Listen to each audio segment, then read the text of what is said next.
하나님 말씀 보겠습니다. 하나님 말씀 고린도 후서 5장 14절, 15절 두 절만 보도록 하겠습니다. 고린도 후서 5장 14절과 15절 두 절입니다. 같이 읽겠습니다. 그리스도의 사랑이 우리를 강권하시는도다. 우리가 생각하건대 한 사람이 모든 사람을 대신하여 죽었은즉 모든 사람이 죽은 것이라. 그가 모든 사람을 대신하여 죽으심은 살아있는 자들로 하여금 다시는 그들 자신을 위하여 살지 않고 오직 그들을 대신하여 죽었다가 다시 살아나신 이를 위하여 살게 하려 함이라. 아멘.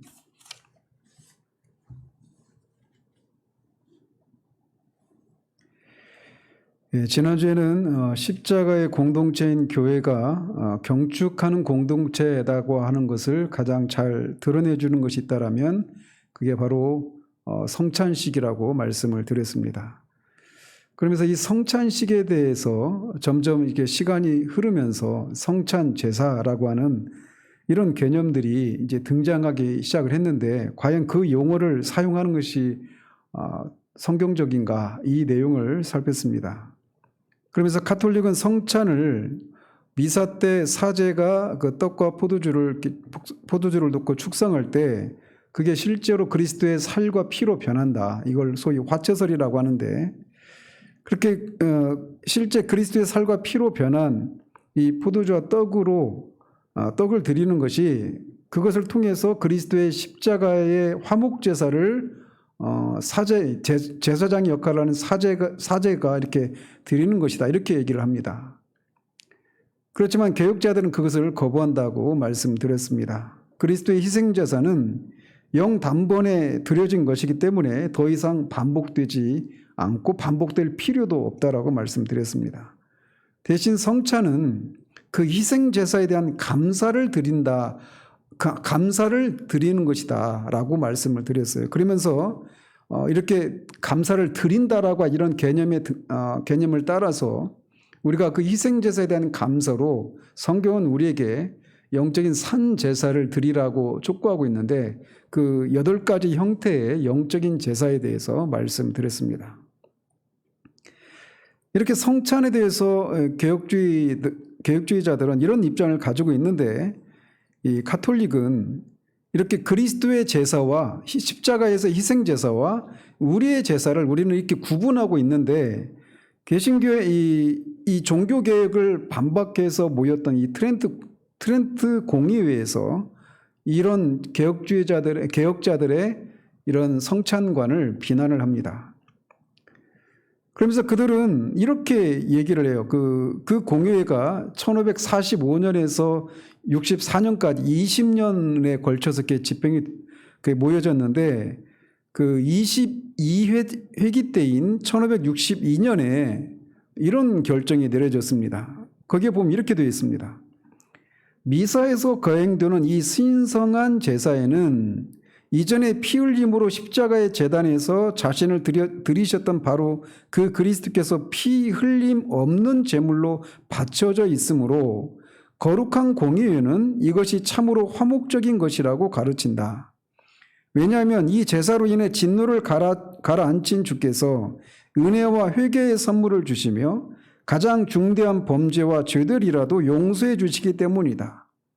당시 십자가에서 자신을 드리셨던 분과 지금 제사장들의 사역에 의해 드려지는 제물은 동일한 분이시며 단지 제사의 방법이 다를 뿐이다. 이렇게 성찬에 대해서 이렇게 설명을 합니다.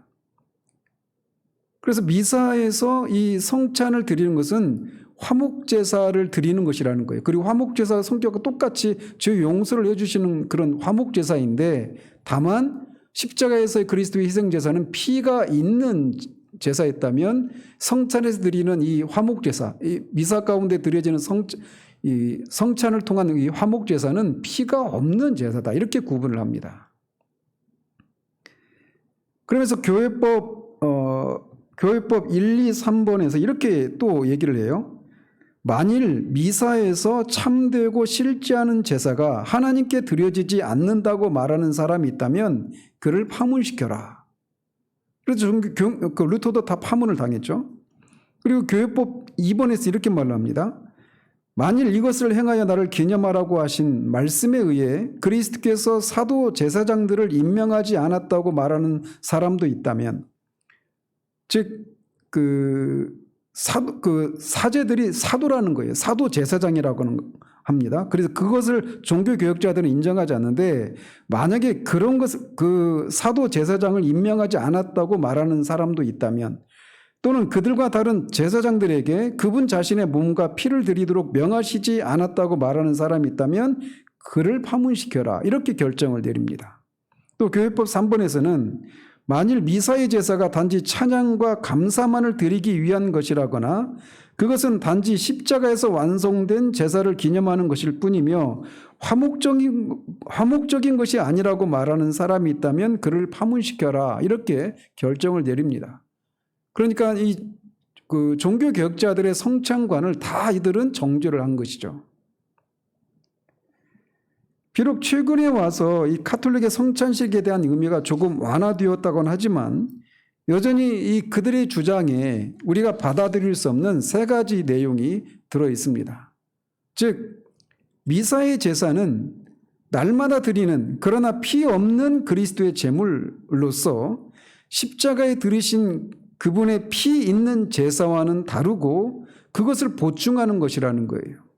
그리고 이것은 인간 제사장에 의해서 드려진다는 겁니다. 그리스도의 십자가는 신인이신 제사장이 드리신 것이라면 이 미사에서 드리는 제사는 인간 제사장에 의해서 드려지는 것이고, 똑같이 그리스도의 희생제사가 화목적인 것처럼 인간 제사장에 의해서 드려지는 이 성찬을 통한 이 제사도 여전히 화목적이다. 하나님과 죄인 사이를 화목하는 그런 특징을 가진다. 이렇게 얘기를 하는데 이것을 우리가 동의할 수 없다는 겁니다. 왜 그러느냐? 그리스도의 제사는 십자가에서 단번에 일어났기 때문에 어떤 식으로든지 그것을 어떤 보충하거나 이런 제사가 필요하지 않다라는 거예요. 그리고 그 제사는 그분 자신에 의해서 만들어졌고, 그렇기 때문에 인간들에 의해서 인간이 그것을 만들거나 만드는 일을 분담할 수가 없다라는 겁니다. 그리고 세 번째로는 그리스도의 제사는 죄에 대한 완전히 만족스러운 해결책이었다라는 겁니다. 그렇기 때문에 그런 죄에 대한 완전한 해결책이었는데 또 다른 어떤 화목을 얘기하는 이런 것들은 절대적으로 그리스도의 십자가의 제사를 그 가치를 훼손시키는 것이기 때문에 우리는 이들의 주장을 받을 수가 없다는 것입니다. 그런데 이게 중세 종교개혁 당시 트렌트 공회에서 결정된 것들이고 성찬에 대해서 이렇게 그런 정의를 내렸던 건데, 이런 것들이 최근에 와서는 점점 좀 약간 이렇게 완화된 그런 형태로 성찬에 대해서 규정을 합니다. 특별히 에큐메니칼 운동과 같이 가톨릭과 개신교 간의 그런 종교 통합을 화해를 이루려고 하는 그런 시도들이 있으면서 이 개신교와 이 가톨릭 간의 이 분리의 결정적인 요인 중에 하나였던 성찬에 대한 이 개념을 서로 조화를 시키려고 하는 이런 시도들이 계속 있어 왔습니다. 그러면서 이들이 전통적으로 가지고 있었던 성찬에 대한 이런 개념들을 좀 완화시키는 그런 시도들을 했는데, 크게 두 가지 관점에서 이런 전통적인 로마 가톨릭의 화채설을 좀 완화시키려고 하는 그런 시도들을 해옵니다. 그 두 가지가 뭐냐면, 하나는 그리스도와 교회와의 연합교리예요. 그리고 우리가 지난주에 살폈던 것처럼 히브리서 7장에서 말하고 있는 것처럼 그리스도는 영원한 제사장 직분을 수행하고 계시다라고 하는 것입니다. 즉 그리스도의 영원한 제사장 직분과, 그러니까 그리스도는 지금도 여전히 십자가에서 제사장 직분을 수행하셨지만 지금도 여전히 제사장 직분을 수행하고 계시다라고 성경이 말하잖아요. 그 교리를 얘기하는 거예요. 그것과 함께 그리스도와 교회와의 연합의 교리. 그러니까 교회의 머리신 그리스도가 행하는 것은 그 몸인 교회도 머리신 그리스도가 행하는 것 안에서 그 그리스도가 드리는 그 영원한 제사장 직분을 교회도 수행하고 있다. 이렇게 시도를 하는 겁니다. 그래서 그리스도는 지금도 천상에서 그분의 제사장 직분을 감당하고 있고, 교회의 머리이신 그리스도께서 천상에서 자신을 하나님 아버지께 드릴 때 그의 몸인 교회도 그리스도 안에서 하나님께 자신을 드린다, 이렇게 얘기를 하는 거예요. 성찬이 그런 의미가 있다는 겁니다. 비록 이런 주장은 전통적인 로마 카톨릭의 화채설과는 구분이 되긴 하지만 여전히 우리가 받을 수 없는 그런 점들이 있습니다. 먼저 신약에서는 분명히 그리스도께서 영원히 그 제사장 직분이 갈리지 않는다라고 말해서 제사장 직분, 지금도 천상에서 우리 구주께서 제사장 직분을 수행하고 있는 건 사실이지만, 성경은 그것을 그리스도께서 영원히 자신을 하나님께 드리신다, 이렇게 표현하고 있지 않다라는 겁니다. 성경에서 그분이 드리신 그런 죄를 담당하는 제사로 불리는 그 제사는 십자가에서 드리셨던 그 제사만을 가리키고 있어요. 그렇기 때문에 그것을 되풀이할 수도 없고 그 제사가 계속 확대되거나 연장될 수가 없습니다. 그분은 십자가에서 다 이루었다라고 외치시고 죽으셨어요. 그 화목제사를 다 이루셨단 말이죠. 그렇기 때문에 그리스도는 하늘에 그분의 제단이 아니라 보좌만을 두고 계신 겁니다. 그분은 거기에 앉아서 다스리고 계시고 이미 행하고 완수하신 일의 근거에서 우리를 위해 중보하고 계신 거예요. 그래서 지난주에도 잠깐 말씀드렸지만 히브리서 기자가 말하는 그리스도가 지금도 그 제사장 직분이 영원히 갈리지 않는다라고 말할 때 그 제사장 직분은 그리스도 희생제사를 말하는 것이 아니라, 제사장의 직분은 제사를 드리는 것도 있지만 또 하나는 중보를 하는 것이 있다고 했잖아요. 그래서 그것을 말하고 있는 것이지, 천상에서도 지금도 제사장으로서 그렇게 아버지께 자신을 드리는 그런 일을 하고 있지는 않단 말이에요. 그래서 이것에 대해서 알란 스팁스라고 하는 분이 어머니의 관계를 가지고, 이 어머니의 그 비유를 가지고 이것을 설명을 합니다. 즉 어머니의 비유를 가지고 이 갈보리 제사를 그리스도의 제사장 직분과 천상에서의 제사장 직분을 어머니의 그 비유를 가지고 설명을 하고 있어요. 이렇게 말을 합니다. 명백히 그리스도께서 제사장이 되시려면 제사의 행위가 필요했다. 그렇죠?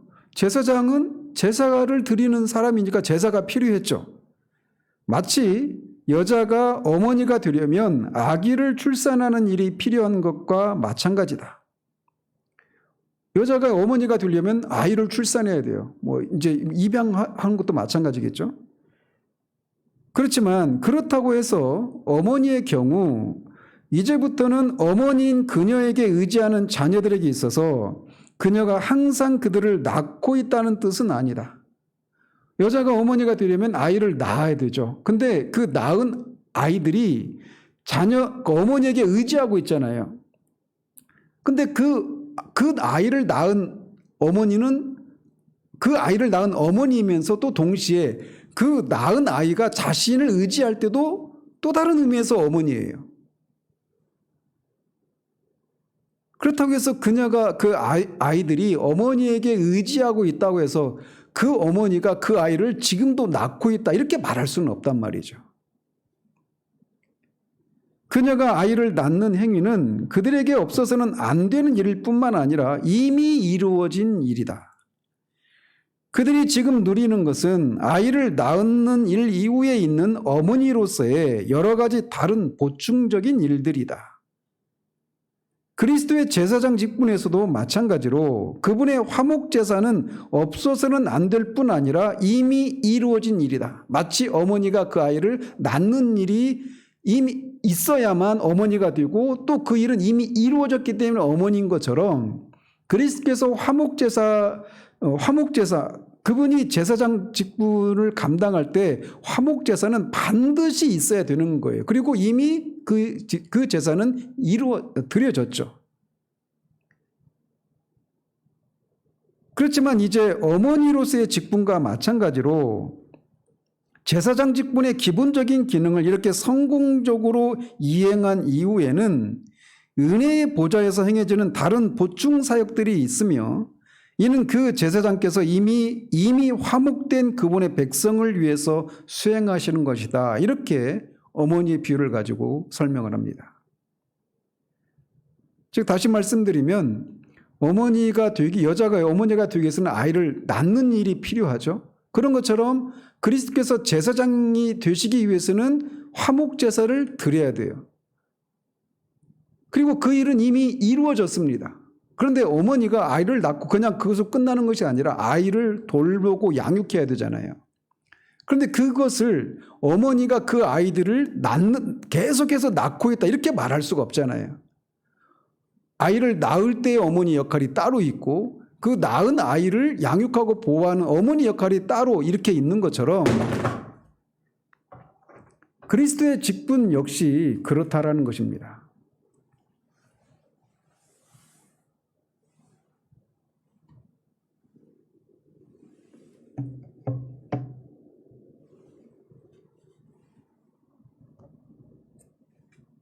그렇다면 우리가 이 그리스도 안에서 하나님께서 받으시는 제사를 드린다라고 하는 것에 대해서 우리가 그런 용어를 쓸 수 있는가, 이 문제를 살펴보려고 합니다. 우리가 지난주에 살핀 대로 성경은 우리가 제사장이고 또 우리로 하여금 지난주에 말씀드린 그 8가지 영적 제사를 하나님께 드리라고 성경 우리에게 말해주고 있어요. 그렇다면 우리가 자신을 드리는 방법으로 그분이 자신을 드리는 일에 참여하고 있다 이렇게 말할 수 있느냐라는 겁니다. 자, 앞에서도 말씀드렸죠. 이제 이 근래에 와서 구교와 신교 간의 그런 통합을 꾀하기 위해서 그들이 말하는 것처럼 그리스도가 영원한 제사장이시고 또 교회는 그리스도와 연합을 이루고 있기 때문에 우리가 이 8가지 영적 제사를 드리라고 성경이 말을 하고 있는데 그 드리는 것이 우리가 그리스도 안에서 드리고 있다 이렇게 말할 수 있는 자라는 거예요. 그래서 그리스도께서 하늘에서 자신을 하나님께 드리고 있는 일에 우리가 이 땅에서 드리는 이 제사를 통해 그리스도의 그 제사에 우리가 참여하고 있다 이렇게 말할 수 있느냐라는 겁니다. 이 종교 통합을 꾀하고 있는 그런 사람들의 주장처럼 말이죠. 그러나 결론적으로 말씀드리면 그럴 수 없다라는 겁니다. 크게 2가지를 말씀드릴 수 있는데요. 첫 번째로 뭐냐? 신약 성경 어디에도 우리의 제사가, 즉 우리가 드리는 그 영적인 제사가 그리스도의 제사와 연합된다라고 하는 그런 개념을 표현한 적이 전혀 없다라는 겁니다. 오직 성경은 우리에게 3가지 방법을 통해서 사랑에서 나온 순종으로 우리 자신을 하나님께 영적인 제사로 드리라고 권고하고 있을 뿐입니다. 그 3가지는 뭐냐? 첫 번째로 우리가 그리스도 같이 드려야 한다라고 말을 합니다. 그리스도와 함께가 아니라 영어로 like예요. 그리스도처럼, 그리스도 같이 그렇게 드려야 한다라는 것입니다. 그래서 에베소 5장 2절에 그리스도께서 너희를 사랑하신 것 같이 너희도 사랑 가운데서 행하라. 그는 우리를 위하여 자신을 버리사 향기로운 제물과 희생 제물로 하나님께 드리셨느니라. 즉 우리가 하나님께 드리는 그 영적인 제사는 그리스도께서 하나님께 이 땅에 있으면서 드리셨던 것처럼 그렇게 우리가 드려야 한다라는 겁니다. 2번째로 우리가 하나님께 드리는 이 영적 제사는 우리의 구세주요 중보자이신 그리스도로 말미암아 드려져야 한다라고 말하고 있습니다. 영어로 through, 그리스도를 통해서, 그리스도로 말미암아. 왜 이런 얘기를 하느냐? 우리가 하나님 앞에 드리는 영적 제사, 우리가 그리스도의 희생 제사를 통해서 감사함으로 이 8가지 그런 영적인 제사를 하나님께 드릴 때 우리가 주의해야 될 게 뭐냐면, 우리는 여전히 죄의 오염이 되어 있다는 겁니다. 우리가 순수한 동기로 그렇게 하나님께 찬양을 올려드리고 감사하고 그런 예배를 드리고 한다 하더라도 거기에는 늘 죄의 오염이 문제가 된다는 거예요.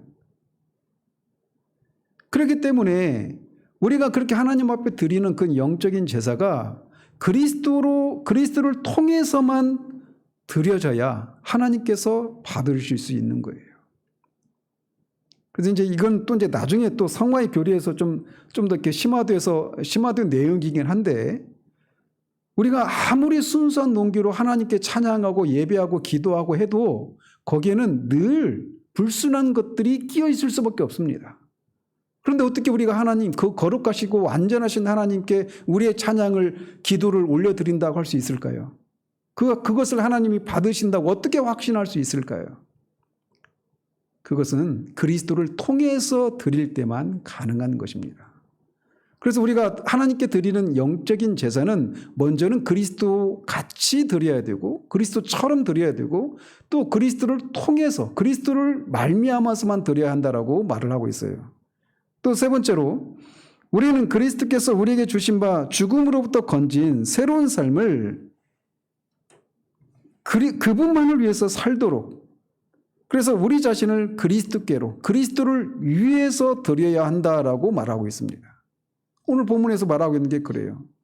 그리스도 말미암아 새로운 피조물이 된 사람들은 이제 우리 자신을 위해서 사는 것이 아니라 우리를 죽은 자 가운데서 살아나게 하신 그리스도를 위해서 우리의 삶을 드려야 된다라고 말을 하고 있다는 것이죠. 이처럼 우리는 그리스도 같이, 그리스도로 말미암아 그리스도를 위해서 그 제사를, 영적인 제사를 하나님께 드려야 합니다. 신약은 우리의 제사가 그리스도 안에서 또는 그리스도와 함께 드려질 수 있다고 말하고 있지 않아요. 이게 어떤 차이가 있는지 아시겠습니까? 우리가 드리는, 구원에 대한 감사로 드리는 이 영적인 제사가 그리스도 안에서 또는 그리스도와 함께 드린다라고 성경은 말하고 있지 않단 말이에요.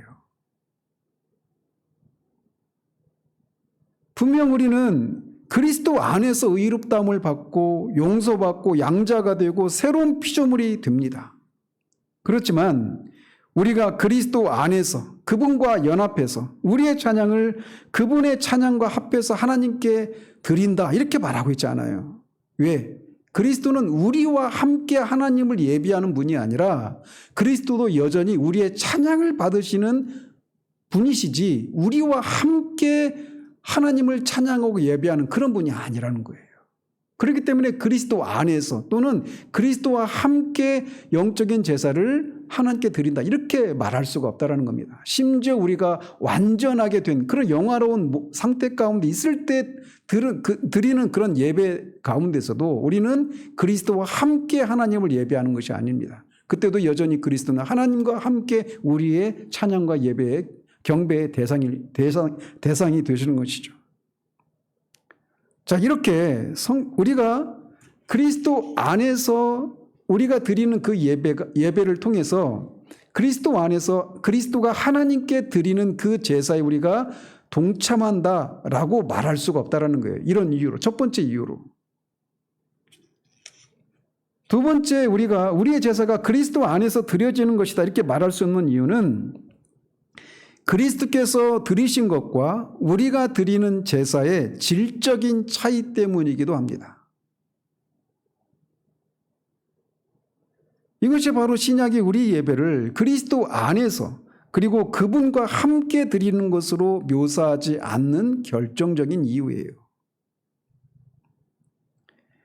구속주가 자신을 드리는 것과 구속받은 자가 자신을 드리는 것은 질적으로 너무나 다르기 때문에 이 둘을 혼합하려고 하는 것은 옳지 않습니다.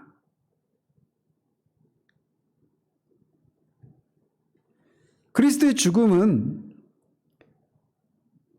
우리가 앞에서 이 그리스도의 십자가의 죽음이 어떤 의미가 있는가를 살피면서 피터 아벨라르라고 하는 그 사람의 이 모범설에 대해서 우리가 살피지 않았습니까?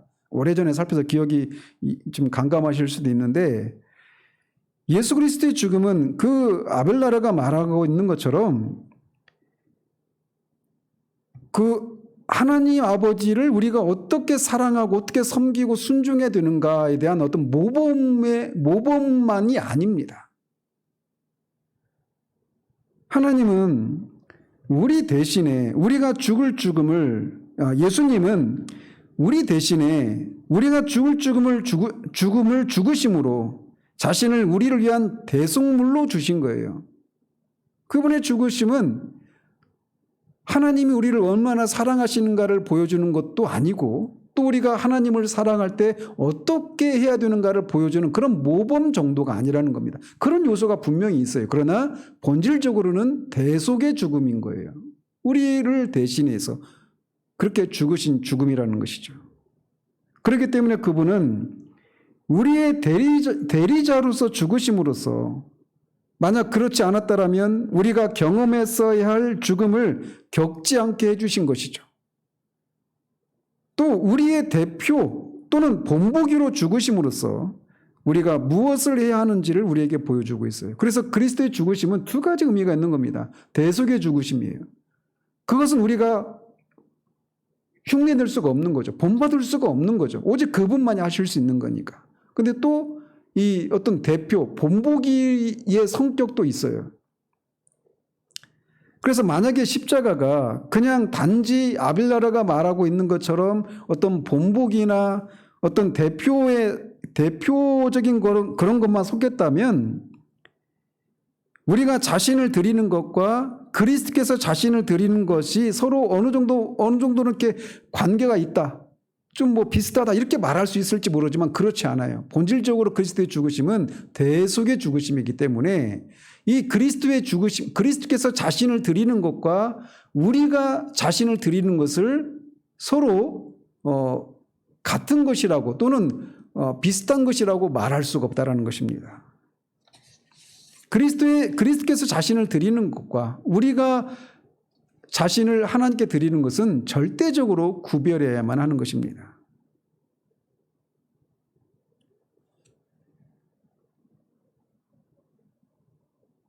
이런 생각을 가지고 있어야 돼요. 이런 것에 대해 어떤 사람들은 이런 식으로 비판을 합니다. 즉, 우리가 드리는 제사는 그냥 십자가에 대해서 회개하는 마음으로 드리는 그런 하찮은 반응에 불과하다, 이런 비판을 하기도 해요. 그렇지만 우리가 일단 그리스도께로 돌아오고 그리스도로부터 환영을 받았다면 우리의 상황은 변합니다. 이제는 우리가 그리스도께서 드리신 것에 합병될 수 있는, 즉 무언가 드릴 것을 갖게 된다는 것입니다. 그래서 이 로안 윌리엄스라고 하는 교수가 이렇게 강조를 하는 거예요. 그리스도께서 우리를 위해서 자신을 하나님께 드리신 것과 우리가 하나님께 영적인 제사를 드리는 것 사이 그 차이를 이렇게 구분을 하는 겁니다. 즉 그리스도께서 드린 제사의 결과는 정확하게 우리를 예배하는 존재, 즉 그리스도 안에서 우리 자신과 찬양과 상징적인 선물을 받으실 것임을 아는 그 하나님께 드릴 수 있는 존재로 만드는 것이다, 이렇게 구분을 합니다. 그래서 그리스도의 드리심의 결과는 우리를 드릴 수 있는 존재로 만드는 것, 우리를 제사장으로 세워서 섬기기에 합당한 존재로 여기는 것이다, 이렇게 그리스도께서 자신을 드리신 것과 우리가 하나님께 우리 자신을 드리는 것을, 이런 차이를 만들어낸 겁니다.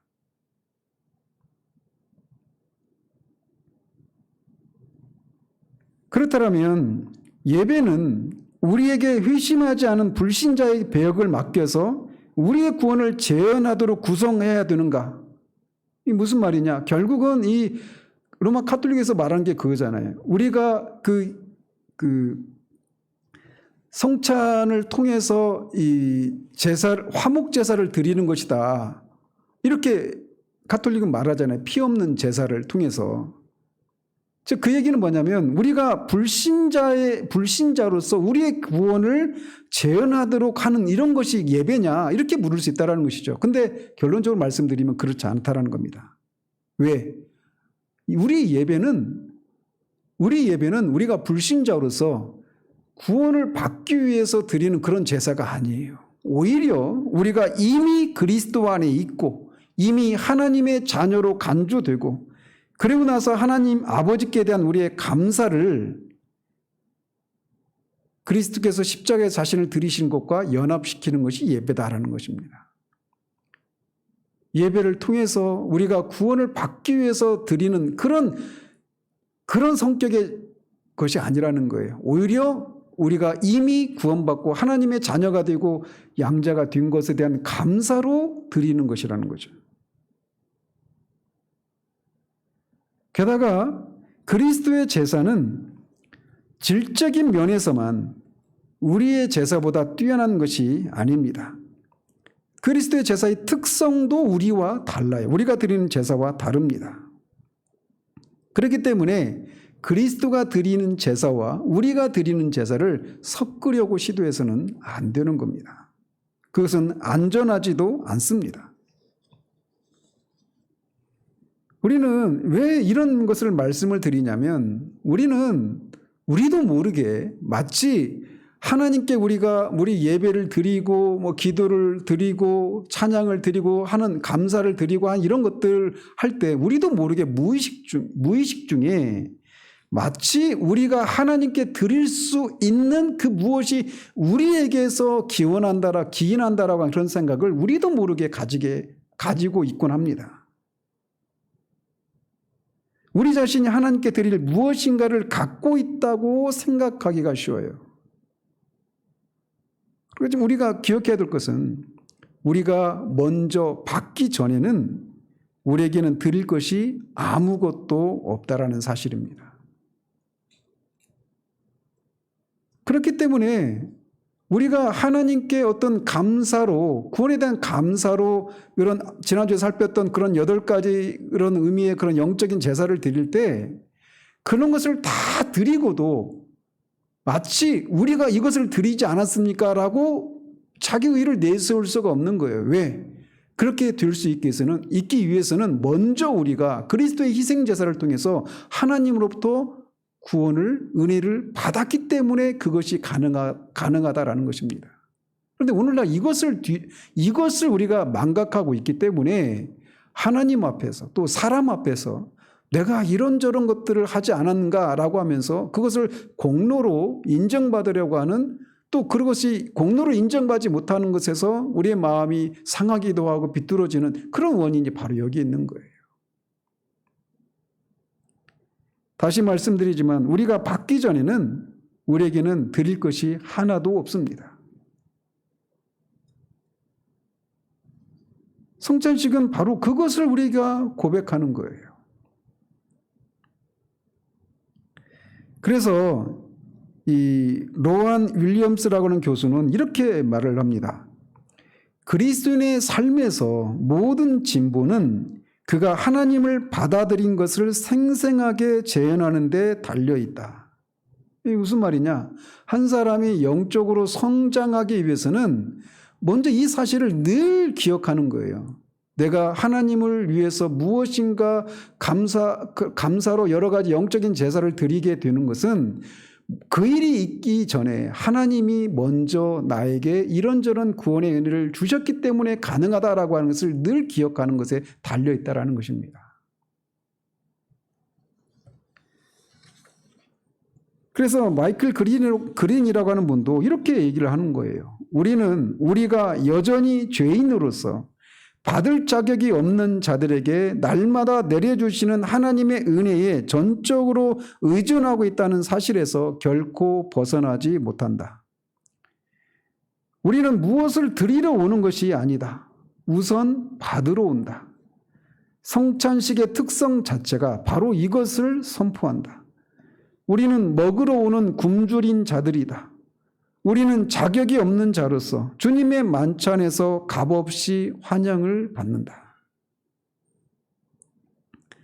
그래서 결론적으로 이 성찬식 제사에 관련해서 그리스도의 제사와 우리의 제사가 어떤 관계가 있는가? 결론적으로 말씀을 드리면 이 그리스도의 제사와 우리의 제사는 너무 다르기 때문에 서로 연결시키려고 섞으려고 해서는 안 된다는 겁니다. 그리스도께서는 우리가 아직 죄인이고 원수였을 때 우리를 위해서 죽으셨습니다. 자신을 주는 그분의 사랑은 우리 역시 그 같은 사랑을 하도록 환기시키고 그것을 고치시키십니다. 그렇기 때문에 그리스도가 먼저 그렇게 자신을 드리는 일이 있기 때문에 우리가 하나님께 영적인 제사를 드릴 수 있는 거예요. 그렇기 때문에 그리스도의 제사와 우리가 드리는 제사는 완전히 구별되어야 되는 것입니다. 즉 우리가 드리는 것은 늘 2차적인 거예요. 어떤 은혜에 대한 반응이라는 것입니다. 그렇기 때문에 그것을 우리가 공로로 여겨서는 절대로 안 되는 것이죠. 그렇기 때문에 지난주에도 말씀드린 것처럼 기독교의 공동체는 십자가의 공동체입니다. 왜? 기독교의 공동체 교회는 십자가에 의해서 생겨났고 그 예배의 초점은 이전에 죽임을 당하셨으나 지금은 영광을 받으신 어린 양이기 때문에 그렇습니다. 그렇기 때문에 십자가의 공동체는 그리스도를 통해서 하나님께 우리의 찬양과 감사의 제사를 끊임없이 드리는 경축하는 공동체요, 성찬식의 공동체다. 이렇게 말을 할 수가 있는 겁니다. 십자가에 의해서 생겨난 공동체고, 그 십자가에서 죽으신 어린 양을 예배하고 감사를 표하는 공동체이기 때문에 십자가의 공동체인 기독교 공동체는 늘 경축하는 공동체요, 성찬식의 공동체인 것입니다. 그렇기 때문에 이런 면에서 그리스도인의 삶은 끊임없는 축제의 삶이다. 이렇게 말을 할 수가 있는 거예요. 거기에는 늘 감사와 기쁨이 있는 것이죠. 구원받은 것에.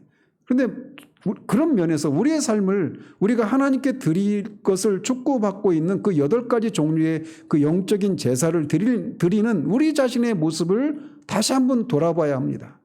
왜 그것이 정말 우리에게 경축과 감사의 이런 것이 아니라 무거운 의무감으로만 우리에게 다가오고 있는가? 그것은 결국 우리가 그리스도의 십자가로 말미암아 생겨난 공동체의 일원이라고 하는 이 사실, 우리가 하나님께 그 영적인 제사를 드리기 전에 먼저 그리스도를 통해서 하나님께 우리가 받는 일이 있었던 사람이었다라고 하는 사실들을 망각하거나 그것이 우리에게 희미해져 있기 때문에 그런 일들이 일어나는 거예요.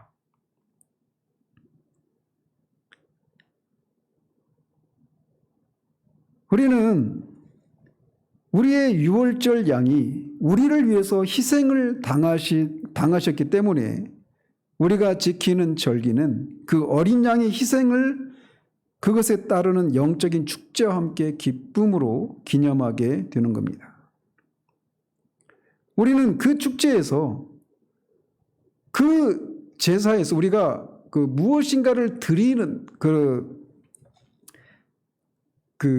거기서 우리가 뭘 나누느냐, 그것은 카톨릭이 말하는 것처럼 그리스도께서 드리시는 제사를 나누는 게 아닙니다. 또 심지어 그 제사 행위를 반복하는 것도 아니에요. 오직 그리스도의 그 제사에 의해서 그분이 이루신 유익을 나누는 것입니다. 그분의 큰 희생으로 인해서, 그리고 그것이 우리에게 얻어준 귀중한 그런 복으로 인해서 우리는 영혼 속에서도 그렇게 우리를 하나님께 드릴 수 있는 예배자로, 제사장으로 세워주신 그 어린 양을 영원토록 찬양하게 되는 것입니다. 그러면 우리가 십자가의 공동체가 그렇게 모일 때마다 드리는 그런 개인적으로든 공동체적으로 드리는 그런 영적인 제사를 우리가 감사함으로 경축하는 마음으로 그렇게 드리고 있지 않다라면 우리는 다시금 돌아가야 됩니다. 우리가 어디에서 구원을 받았고 어떻게 구원을 받았는지 다시금 돌아봐야 돼요. 그런 의미에서 십자가가 다시금 우리에게 중심을 차지해야 하는 것입니다. 기도하겠습니다.